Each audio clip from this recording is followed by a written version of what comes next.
from teensy little laser guns built for butterflies. You're an imbecile! But Right the bazoops now! Finn, he's got a laser gun! To castle golems designed to wipe out entire armies.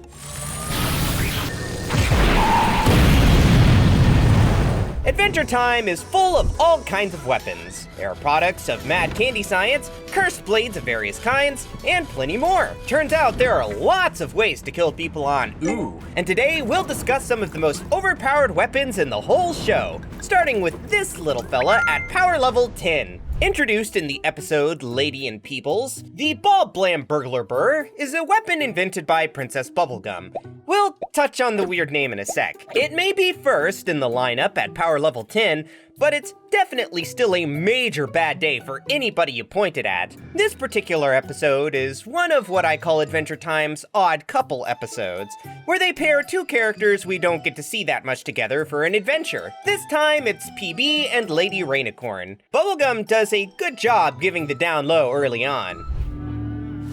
I'll work on my holo entry. It's been 3 weeks since Finn and Jake disappeared while battling the Ice King. I've activated a secret GPS implanted in Finn's ear. It has led us to an uncharted black ice cave. Lady is really worried that her boy and his best bro are missing, but luckily Bubblegum is a very problem-solution type person. If the guys are in trouble, PB is gonna try to help. Lady and her enter the mountain, and soon realize this whole place is trouble. Can't get a signal in this chamber. Let's see if they show up on my heart monitor. There they are. Through the sphincter. I know sphincters aren't only for butts, but I don't have to like whatever that just was. Anyway, that sphincter door helps hint that this whole place seems to be alive. Unfortunately for the gals, it also starts to get hostile. But fortunately for us, we finally get to see our weapon. No! Don't worry, lady. Oh, blam burglar blurber. So this baby is like a ball launcher, but the bombs explode big time. And its name, look, PB is not a poet. I'll also say every source I can find calls it the blam burglarber, but she clearly says burglarber, so I don't know if she mispronounces her own weapon or what. Dumb name aside, I got bad news if you thought that was cool. Check out the next like 20 seconds, right after we see that bad boy shoot for the first time. Oh, blam burglar blurber. And well, that's it for the BBB. That's the last time we ever see it, and only after one shot. Also, while we're on the subject, there's some behind the scenes stuff on this weapon. The BBB looks like it was initially named the Ball Buster, which definitely would have had to get changed before the episode could air. Companies don't usually like kids shows making ball jokes. It also looked more like a real revolver or maybe grenade launcher type deal, but I'm not sure that part had to change. Adventure Time has other stuff that looks like real weapons. Anywho, the weapon does get mentioned again later in the series in the episode Earth and Water, which is a season 5 episode. The specifics of the episode aren't super important, but it's basically about Finn being depressed post-breakup and Jake trying to help. Flame Princess is also having some troubles post-breakup that PB is trying, in her sciencey and ethically dubious way, to help with, or at least understand. Then, a bit into the episode, Jake calls PB for help with something. Hello? Princess, we need you and your blam burglar right away! Gunter has created a race of strangling snow snakes!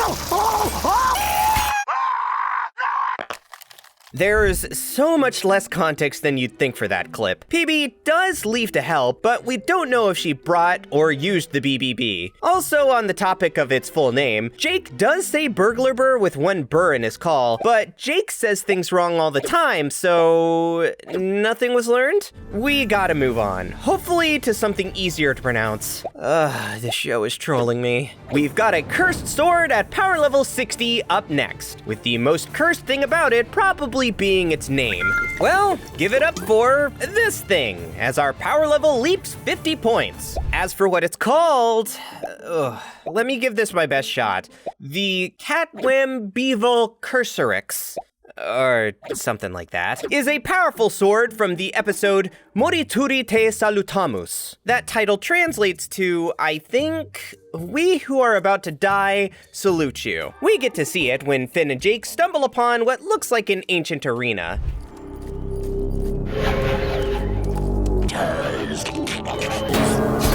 Seek you glory from the Fight King? Maybe. Then step beyond the Moonlight Seal. Yeah, I don't think telling you that this sword is cursed now spoils very much. The Fight King isn't exactly good at hiding his whole vibe. Also, cause I literally can't pronounce it without stopping and sounding it out like a first grader, I am definitely calling it the sword from now on, FYI. We get to see it in action again when Finn and Jake intentionally walk into the Fight King's trap so that they can have a cool arena adventure. We're back! Fool! Visits are sealed. Now you must fight my gladiator ghosts. Okay.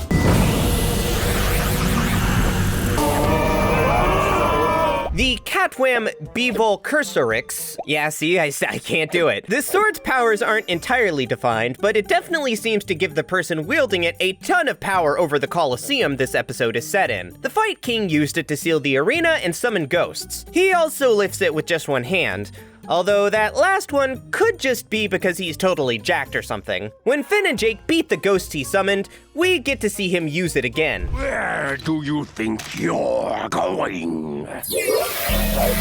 Freedom, by defeating each of my ghosts. When you are ready, speak the Fight King's name, and I shall raise you for battle. So you can imagine a lot of this episode is Finn and Jake trying to brainstorm a way to escape. Something Jake doesn't take very seriously, but what else is new? Jake, rightfully, gets a little worried when he sees the cursed sword turn his best bud a little bit odd.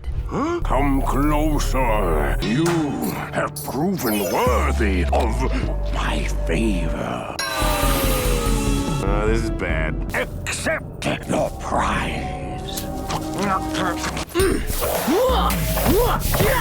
Seems like the sword can turn people a little fight loony, which might explain how the Fight King gets so many warrior ghosts for his posse. By the end of the episode, it really seems like Finn has been driven completely insane, and that he's really going to hurt his brother, who is just trying to keep both himself and Finn from getting killed. Fight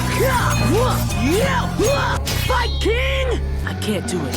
I can't kill him, Fight King. Can't kill my best friend. Finn? Not without a bigger sword!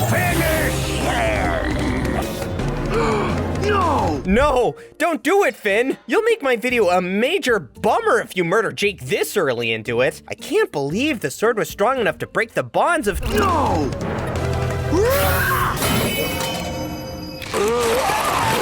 Oh, okay. So its brain control powers aren't unbreakable, and its blade is very breakable. I'd say it's a shame that it broke, but it was both super evil and impossible for me to pronounce. Definitely still a powerful weapon with all those magic things we saw it do, but we ain't done yet. The next one is a Billy favorite, and far more heroic, and far more powerful at a hefty 300 power. The Gauntlet of the Hero is a magical gauntlet best known for being a weapon the legendary hero and Finn's idol, Billy, wore. It was one of the only things known to hurt the Lich, which is why I've given it such a high power level of 300. This is about when the weapons I mentioned start to really have a chance of causing that dude trouble. A lot of people would probably tell you the Gauntlet is from the episode Mortal Folly in Season 2, for reasons we'll get into in just a bit. But it actually shows up a little earlier in the episode His Hero. In that episode, we see this baby in a song.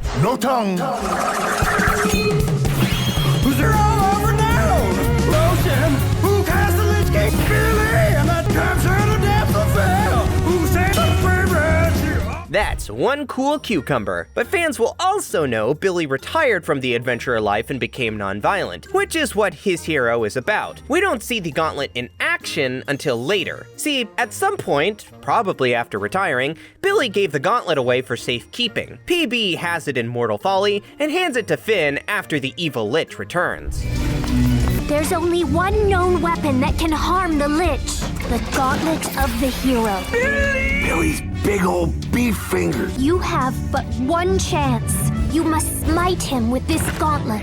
Wow, that weapon looks like quite the handful. Billy was a big fella. Luckily, the glove can at least resize to Finn's hand. You may also notice Billy had 6 fingers per hand, which is 2 more than Finn's 4 per hand. Still, that glove should come in handy.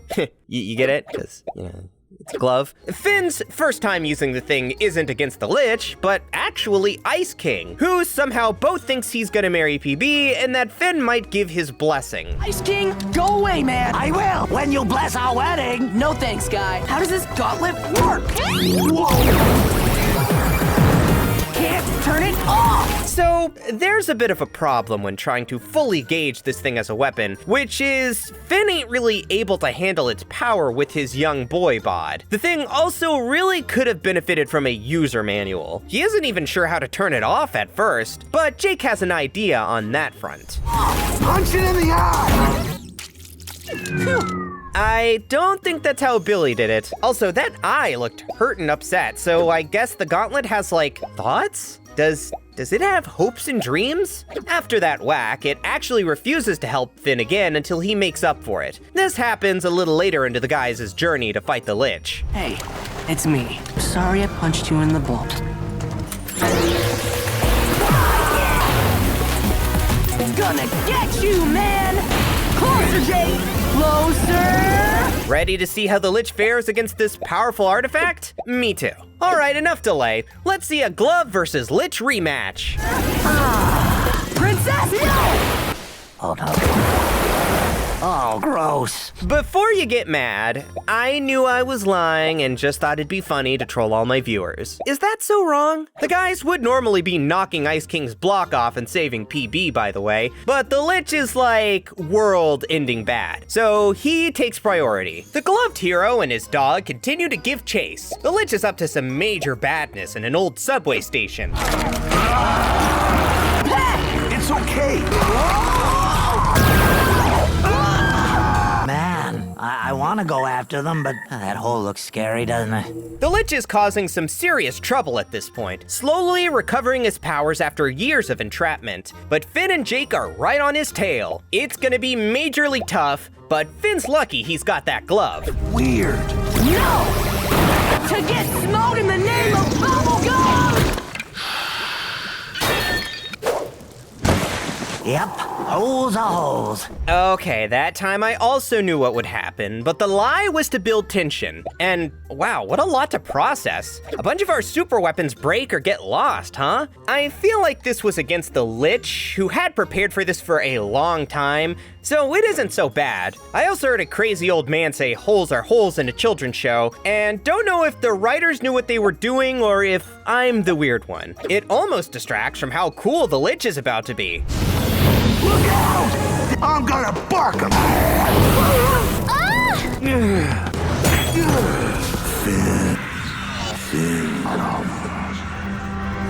With the gauntlet broke, I won't spend too much longer on this episode, but I won't leave you hanging all the way. Still, this is an awesome arc, so be sure to watch the whole thing if you haven't. It turns out Finn has another weapon up his sleeve, or should I say, on his torso. Joke to me.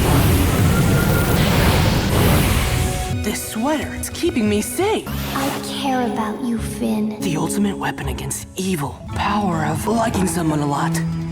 That's right, the power of liking someone a lot was imbued into a sweater Princess Bubblegum gave our boy, letting him resist the Lich's magic. Now, a truly brain-rotted power scaler might say that means it beats the gauntlet, but I hope we can agree a legendary laser glove usually beats a sweater. Just not against the Lich, I guess. But don't worry, Bubblegum's sweater may not be on the list, but a different creation of hers still very much makes the cut. What's a legendary gauntlet versus the power of candy science? I placed just one of the bots up next at an impressive power level of 400 or so. If you watched Adventure Time long enough, you'll quickly realize Princess Bubblegum's banana guards leave a lot to be desired. Well, she once designed a bot that could massively outperform them. To begin, we learn in the episode Rattleballs that PB once tried to make an elite unit of guard robots, and it didn't end so well, but these bots could certainly handle themselves. What's up? No! Leave this dump now. You dropped a car on my lady, bro. Now I gotta restore her honor. That's our titular Rattleballs, the last of Bubblegum's elite unit. As you saw, this bot is a master swordsman and saves Finn from a disastrous training accident. Our boy isn't doing so well though, so he isn't nearly as cool about the whole thing as he should be. So how does one of these old bots fare against a hero like Finn?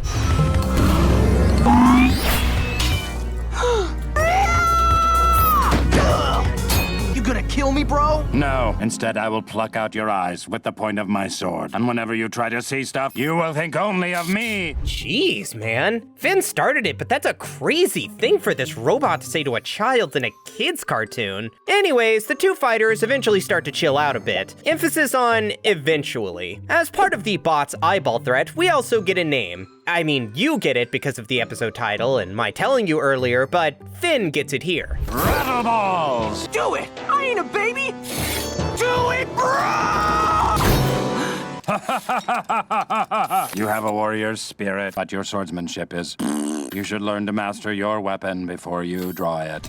So that leads into the big crux of this episode. Finn needs to level up his skills a little, and Rattleballs is just the bot to help him. It takes some convincing, but Rattleballs decides to help Finn after our hero helps get a gumball dislodged from the bot. Perhaps you feel a sense of indebted obligation to me? I will teach you the sword stuff. Lesson 1, block my eggs. Yut! Yut! Got one! Right, so the egg training seemed a little messy, but that obstacle course looks like it is gonna kill Finn the moment he walks into it if he has to be blindfolded. This training doesn't seem all that safe, but I guess Finn is pretty hardcore. So, how does he do? Well, Finn survived. Better than I'd manage, that's for sure. What's crazy is that was all apparently over just one day. Rattleballs is impressed and decides it is time to let Finn start learning some of them sweet super moves. Perhaps you are ready to learn my secret technique. Secret technique. The shadowless thrust. Your blade must be swift enough to slice the air between you and the target, removing all wind resistance. Now you try. Finn, I mean, he doesn't master that move on day one, but after the day is done, Rattleballs starts dropping some lore. See, there's a reason there aren't more gumball machine bots around. They all basically ended crime in Candy Kingdom, but that led to a new problem. We were still programmed for violence.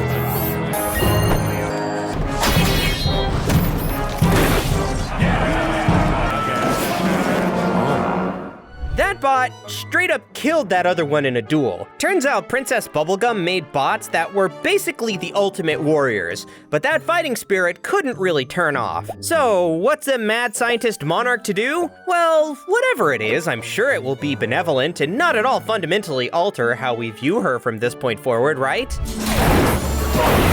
We had been judged too dangerous to stay operational and sentenced to death. Number twos! Chop chop!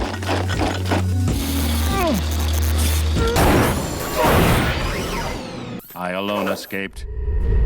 So yeah, Bubblegum made a bunch of thinking weapon bots with hopes and dreams and did a little mass murder. Straight up, I think that's the most evil thing she's ever done, and it's pretty bad. She also finds out Rattleballs hiding in the junkyard and tries to finish the job. But this bot's a boss.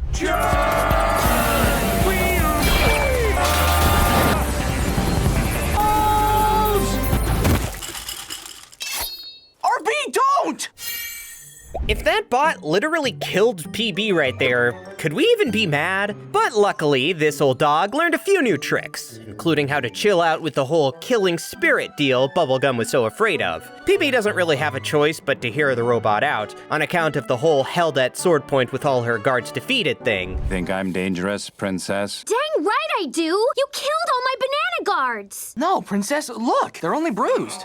You hit me! I have found peace in meditation. I no longer crave mindless violence, gardening, egg throwing. I hope time has also made you less bloodthirsty, princess, but do with me as you will. In my heart, I still serve you. Girl basically did a genocide, and Rattleballs is still just looking to help her kingdom and serve her as a good sword master. We basically hard cut from the bot surrender to get a little tense scene where we see what the princess ended up deciding.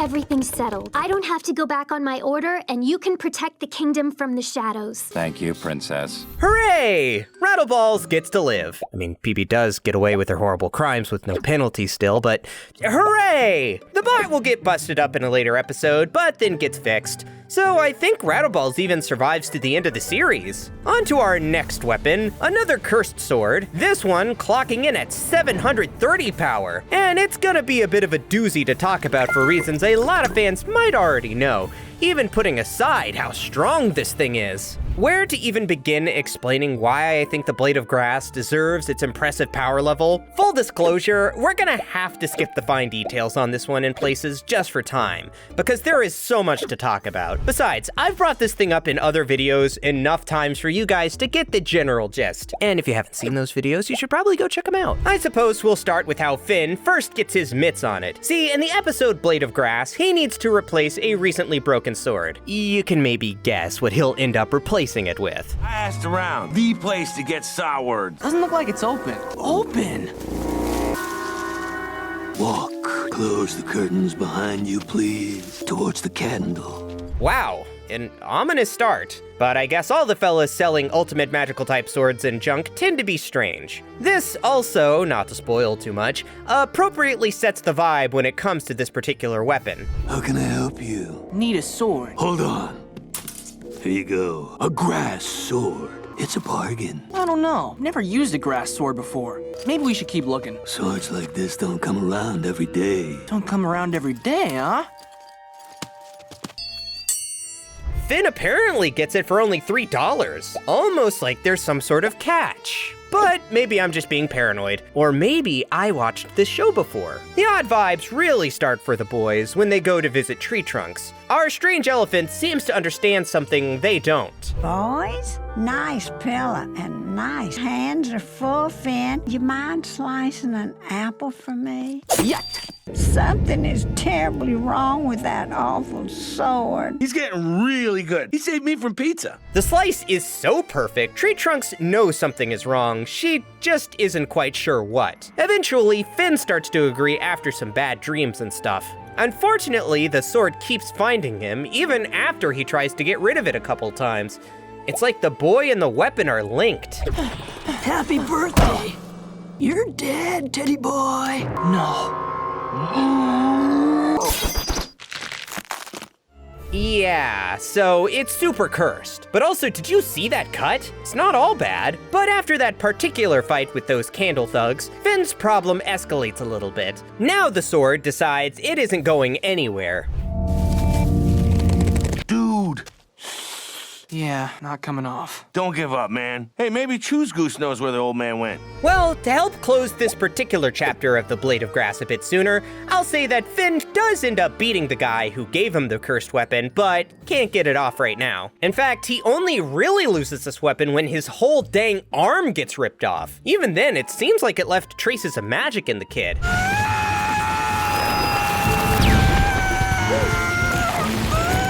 Gross.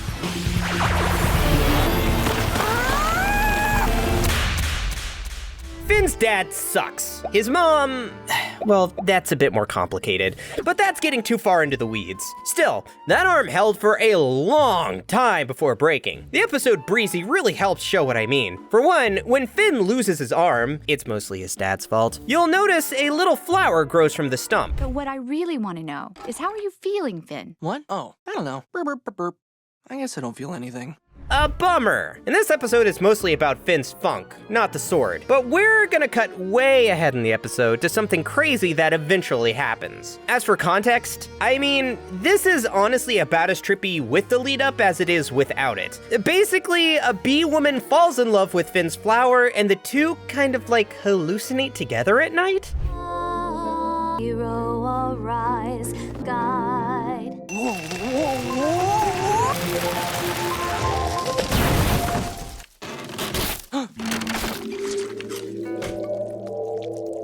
The magic of the sword seems to have grown the dude's arm back. Then he gets a little thorn out of that palm that lets him summon the sword at will, so it definitely still counts as part of the weapon. But even that's not all, because we haven't even seen something even crazier that happens way later in Season 8's episode titled Reboot. In that episode, Susan Strong's brain goes haywire and she gets super strong. Finn and Jake have to stop her, and they do. But the sword goes crazy. Jack. Finn? What? No, I'm in control.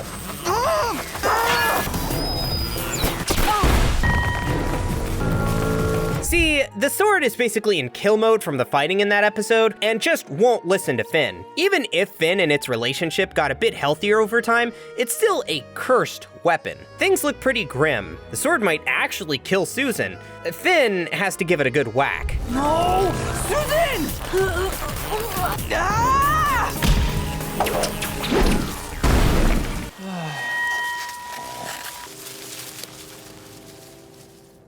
If you haven't seen any of this, that other sword is a broken weapon that once housed what was basically a mini Finn soul in it, like a clone sort of thing. But it got damaged. The Blade of Grass seems to have plans for that busted sword, and it's gonna be major trouble in the future.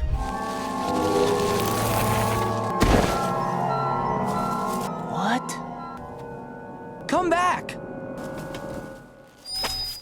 And thus was born Fern. Fern's arc is gigantic and really cool, but he's also like a guy, and a fusion of the Blade of Grass and what's called the Finn Sword. I think it'd be cheating to dive too much into his powers and stuff for this section. Still, the Grass Sword lore goes deep, and you could probably do like a video on just all the stuff that happens around it. But we must move on, and on to another of Bubblegum's many inventions, in fact, arguably her mightiest, at a power level of 1,000. One of Princess Bubblegum's ultimate creations are her Gumball Guardians. The Gumball Guardians show up in basically every episode where we see the Candy Kingdom, and are kind of like her kingdom's default nuclear option. While we meet them in earlier episodes, it's the episode The Vault, where we get to see Bubblegum actually first activate them. These babies can apparently run for centuries. Hello. Hello, Mother. Y'all go guard now, and don't let nobody mess with my stuff. Hey, guess what? Thanks for helping me make those guys. I like feeling handy. I want to repay you for your help. That girl you saw with Bubblegum is Shoko, who's got her own interesting deal worth talking about someday, but that's not super related to the Gumball Guardians. These robot dudes have a lot of powers that we see over the course of the show, on top of being really big and strong. They can even detect evil, which we get to see a few times, including in the episode The Lich. Stop! That's not Billy! It's the Lich! Huh? Lich alert! Lich alert!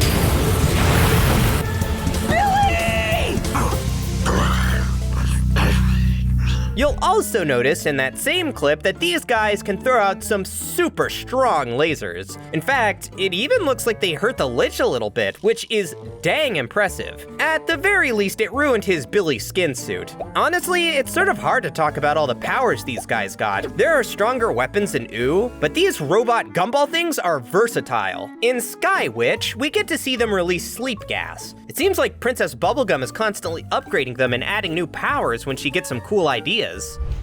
I've installed sleeping gas in the Gumball Guardian. Bomb tries to attack us, they will be sprayed without mercy. The only thing is, the gas will spread and knock out anyone who breathes it. Anyone but you guys, my trained elite. So watch closely. This being Adventure Time, you can imagine this particular test has a few hitches. In theory, Finn and Jake were supposed to be immune due to their heroic willpower or whatever. Can you guess how well they resist the super sleep gas that PB developed? Now, make a fist with your brain. Punch against sleepy times.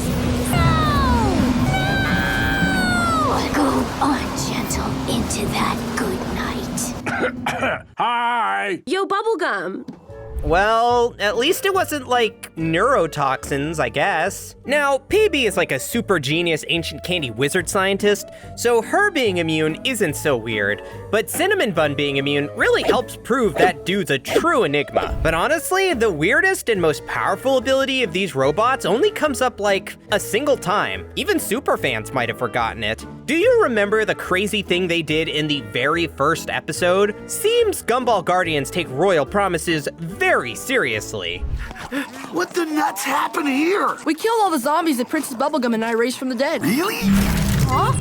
Jake? What's going on? What? Did you break your royal promise? Yeah, but all the zombies are dead. What's the big deal? This is really, really bad, Finn. Right, so they froze time and space. Also, besides all the times I decide to do otherwise, I try not to nitpick. But it feels like parts of how the Guardians work in this first episode might be retconned. Bubblegum doesn't really talk like she made them in this episode. The Guardians of the Royal Promise are coming for us.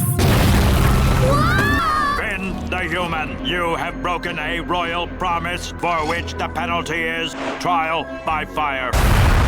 Wait! He's my friend! Isn't there another option? I'm a little unclear on the rules here. So can they only freeze time if you break a royal promise? Did Bubblegum design them that way? We're not gonna get answers. We do get to know there's another option besides trial by fire at least, math. You must now answer math. Mathematical! Finn, you're terrible at math. Solve this. Oh, wait, I thought of a better one. Yes, 2 plus 2. So Finn obviously knows 2 plus 2, but would time stay frozen if he failed? Or would he just get lasered? We'll never know. In fact, maybe this incident caused Bubblegum to take out this feature, but now I'm just speculating. All right, time for another overpowered weapon. And I've got good news. We're getting into like catastrophe incarnate territory now. Prepare for a power level of 3,000. At triple our previous entry in terms of power, y'all might call me crazy as the Ice King, but hear me out and save your judgment for once I fully explain. The Ice Crown, which goes by a few names, but I'll stick to Ice Crown, is obviously most associated by fans with Simon and the insane weirdo it eventually turned him into, Ice King. However, it's actually way older than Simon. We get to learn about its origins in the episode Evergreen, which is a season 6 episode, but chronologically occurs super far back, like actual dinosaur times.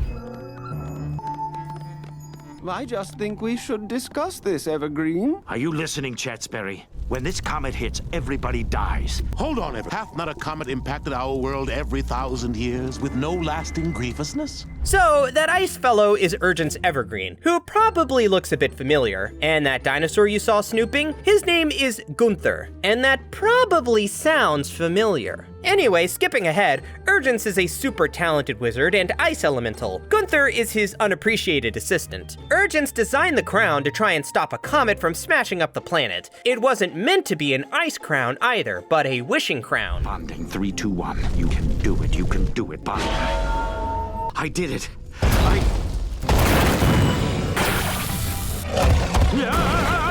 What'd I ever do to you?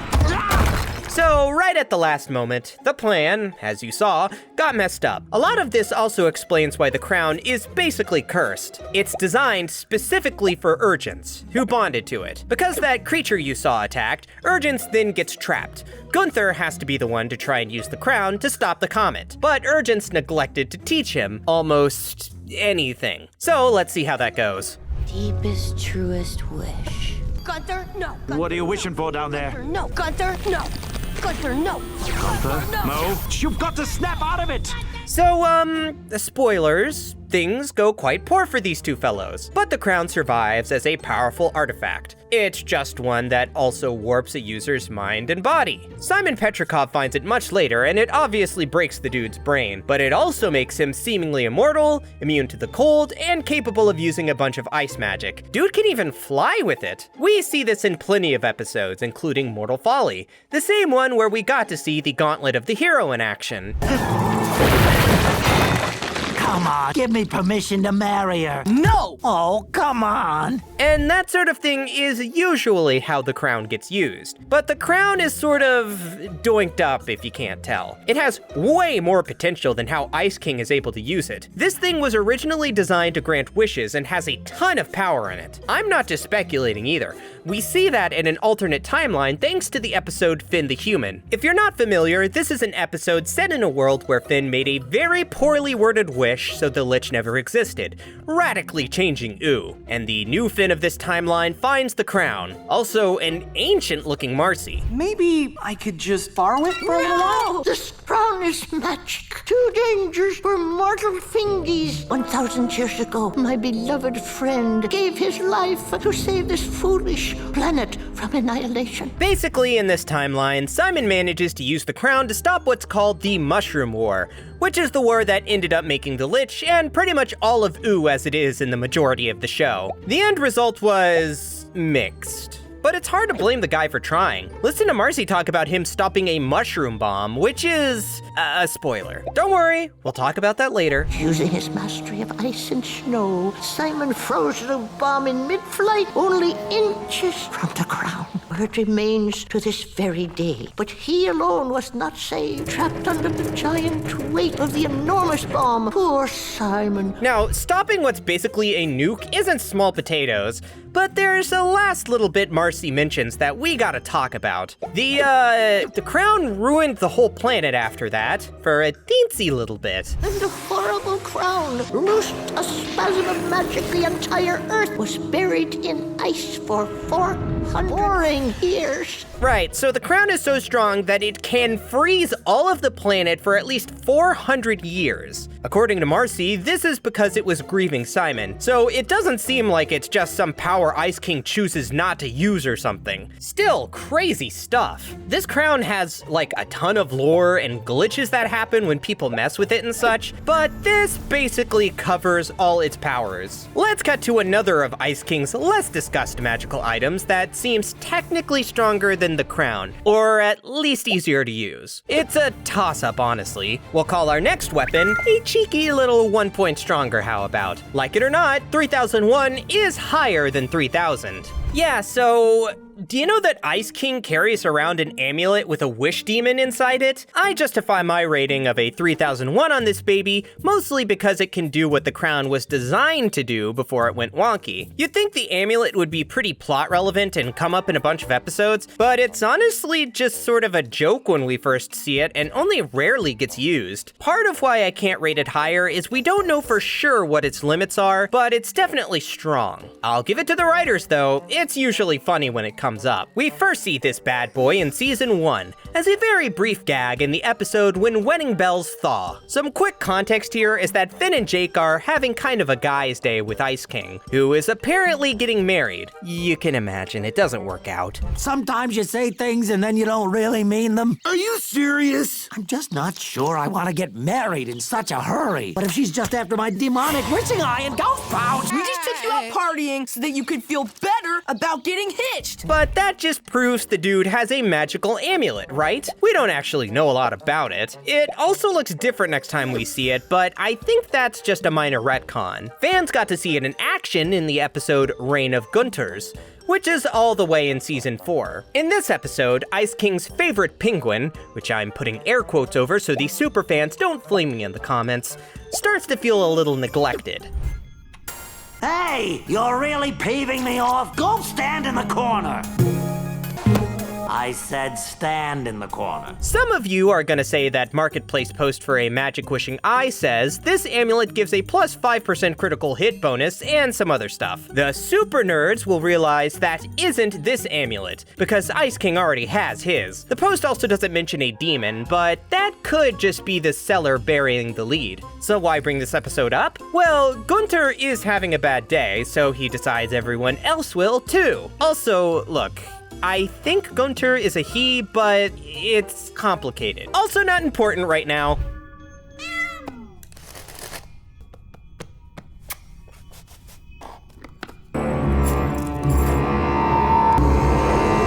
That dude now has a powerful magical artifact and seemingly no moral system I, for one, can comprehend. So, what will Gunter do? Honestly, just sort of be a nuisance. Like, I feel like it could probably be a lot worse, even if it will escalate. Gunther? Jake, we got penguins. Oh yeah, thanks. Come on, you guys, get off me now. Wah, wah, grah. Wah, wah, grah. Jake? Yeah, so Gunter has decided to make, like, an army of homuncu-penguins. They can change shape at will, a little like Jake, and, well, you could say there are a few of them out and about causing trouble. Well, a few hundred. Maybe a few thousand. So, the boys get Princess Bubblegum to help. Aw, jeez. Evil presence detected. Candy. You'll never get past these walls, I think.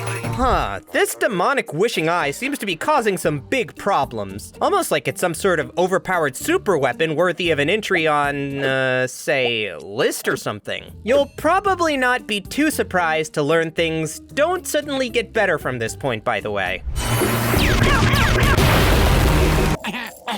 This is my plan. I got the Candy Kingdom Underground to help me collect all the bottles in the land. Breaking news, that mystery plan of yours is a smash hit. So, don't know if the cat got powered up by the amulet or just has those powers, so we won't count that as part of the amulet's whole deal. But that isn't great for everyone. Finn's plan sort of works, because this guy loves smashing bottles, but there's a lot of Gunters. Those bottles don't last as long as the gang hoped, and, well, Gunter sees some more glass he wants to break. What do you want? He wants to smash the Gumball Guardian's head! We're going to make more bottles. Just wait, okay? No! Bye, princess. What's going on here? Why is this place all crazy? Oh no, Daddy's home. Wait, does that make me sound too weird? Well, Ice King's back. Gunter is many things, but he at least listens to Ice King like 60% of the time, which is enough to solve this particular problem. I was just flying by and... Oh, Gunther! You took my stuff! That's bad. You know what you get now? You get the squirty squirts. Bad. Now take off my demonic wishing eye. And that's basically the last time in the main series that we see the amulet get used for anything crazy. But we do get to see the amulet used one last time while Finn and Ice King, who are getting along okay enough in the episode Bananas and trying to find where a particular magazine gets printed. Where do they print Blah? Oh, yeah, I don't, Oh, here, hold this. I'll use my demonic wishing eye. Hello, Wishy! Hello, Ice King. What do you like to wish for? So, that's Wishy. He's a wish demon, and maybe a king? Dude's got a crown anyway. In a very brief span of time, we're about to get some wild wishing eye lore. Turns out, using the demonic wishing eye maybe isn't all upsides. But Ice King has a good wish, right? I wish to go to Blah! You know them. Whoa, why don't you just use that thing all the time? Takes a piece of your soul each time you use it. But look, the legendary Blad Quarters. Blah is the magazine the guys are trying to get published in, and, I mean, Wishy did grant the wish, but yeah, making wishes with this thing takes a piece of your soul. So, look, would I personally use the amulet? Dunno. And do we know for sure whether it's weaker or stronger than the crown? I say so. But whatever you think, it's definitely strong and seems very easy to use. It just, you know, also has a soul-stealing demon in it. But moving on, are you ready for one of the weirdest weapons on this list of already often quite weird weapons? I hope so, cause it's time for some housekeeping. And an effing huge leap in power all the way up to 8,000, which I'll explain in just a second. To lay some groundwork, we see the maid in the episode Crossover. To cut a long story short, this is an episode where the alternate reality Finn that fans met in the episode Finn the Human has been causing too much trouble. The maid's power level is gigantic compared to the stuff that came before, but it's basically like a divine scalpel. It's gonna earn that AK rating, trust me. We start our tale when Prismo enlists the Finn and Jake we're most used to dealing with to try and solve the trouble alternate reality Finn, called Farm World Finn, is causing. Well, first he has to explain the sitch. So you find an old Marceline and the magic crown on the body of Ice King Skeleton, who was smushed under the weight of a frozen mutagenic bomb. But then the Destiny Gang steals your family donkey, so you use the crown to become Ice Finn and save your donkey and your family. But the crown makes you crazy and you ice everything up like a dumb bozo, which sets off the mutagenic bomb, which releases the spirit of the Lich anyway. Yeah, so that's really bad. There's crazed Ice Finn, what's basically a Jake-Lich hybrid, and an altogether messy time. Don't worry, we'll get to the actual weapon soon. But let's let Prismo finish up his explanation of all this nonsense. Otherwise, some stuff that comes after is gonna be really confusing. Can I just say that I don't remember any of this stuff? Because technically it didn't happen to you. Also, it still happened, and that wish reality continues to exist. Is this why all of a sudden one day I was way better at the flute? Listen, something really bad is about to go down. Ice Finn is using his world's Ankyridian to build a portal to the multiverse. Right, so that's what we needed to see. Ice Finn is completely insane, but like, in a smarter way than Ice Simon, aka Ice King. So he might break the whole multiverse if the guys don't stop him. So now in comes the maid, and a bit of an existential crisis. All right, man, what do we do? Take this and use it to take care of the Ice Finn. Wait, what do you mean by take care of? Good luck, guys, we're all depending on you. What is it?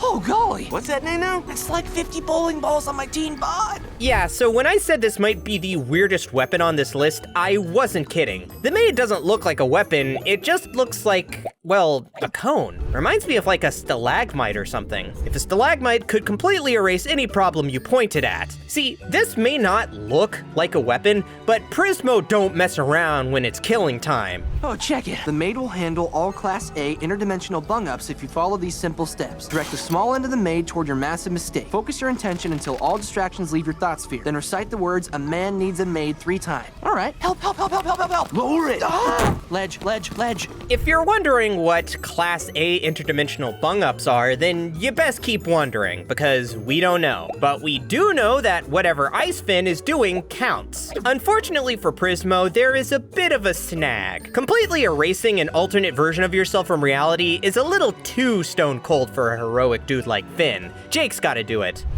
A man needs a maid. A man needs...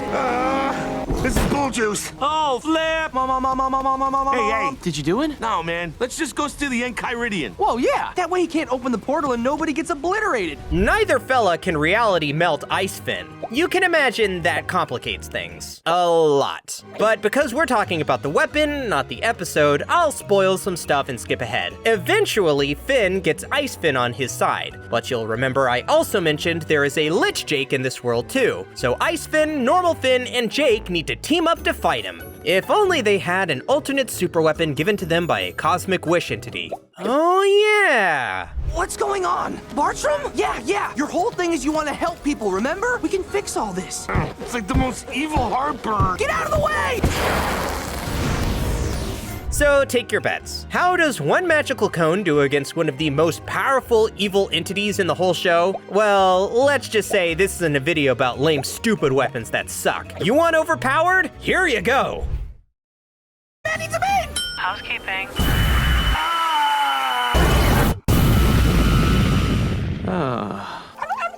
You're welcome. I don't know what he's saying. Let's bounce. So we don't get to see this thing in action ever again, at least in the original show. And that's probably because Prismo has like cosmic rules to follow. He can't just lend our reality warping weapons to his bros willy-nilly. But it literally ended the Lich, at least that version, when it usually takes multiple episodes to fight that guy off, all in one shot. I think it even saved Farm World Jake, who's just a normal dog, even though he was like fused to the Lich. So it's pretty precise. Speaking of the Lich, how'd he get made again? Why, with a bomb worthy of topping our charts at a power level of 10,000, of course. And because I can't help myself, it's over 9,000! end! Watch a few episodes of Adventure Time, and you'll know it's technically a post-apocalypse. Something called the Mushroom War basically wiped away human civilization as we know it, and then slowly the land of Ooh came to be as we see in the show. And controversial as it may be, I say civilization ending earns this weapon a preem power level of at least 10,000. Mushroom bombs were the real world ender in that war, and I'd forgive someone for thinking they're just nukes given the shape of the cloud they make when they go off, but that's not actually true. Watch one of the few times we see one actually go off, which occurs in the episode Jake the Dog. We'll also once again get to see a few Farm World alternate reality versions of some fan faves. One more hit and that baby's gonna burst! Ice lightning! Dingle.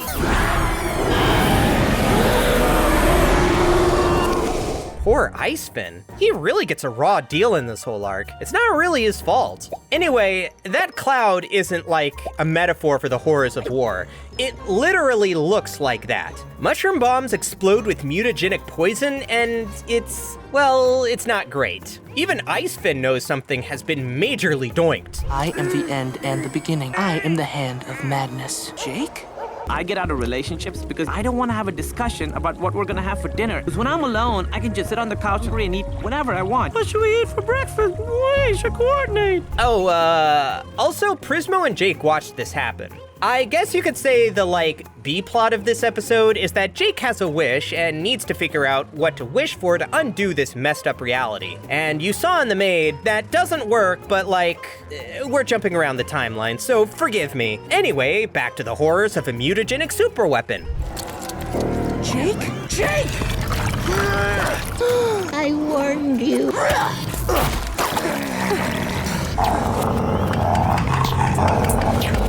Don't worry, Jake. Yeah, remember Lich Jake in the part where I talked about the Maid? Icefin is wrong. Jake has a lot to worry about. Also, I think we saw Marcy literally die, so this is all just a lot. So on top of everything else bad that it does, this is the weapon that creates the guy who's basically the ultimate evil of the whole series. Only Golb really competes, and he's barely in the show. I'm in the spa bath! Oh, man! Maybe now you'd like to use your wish? Dang. Seeing the fallout, both metaphorical and literal, of this bomb is kind of a bummer. Almost like this show wants to tell me something about war and super weapons and the folly of man or some crap. But that's basically it for the mushroom bomb. We don't get tons of lore about it.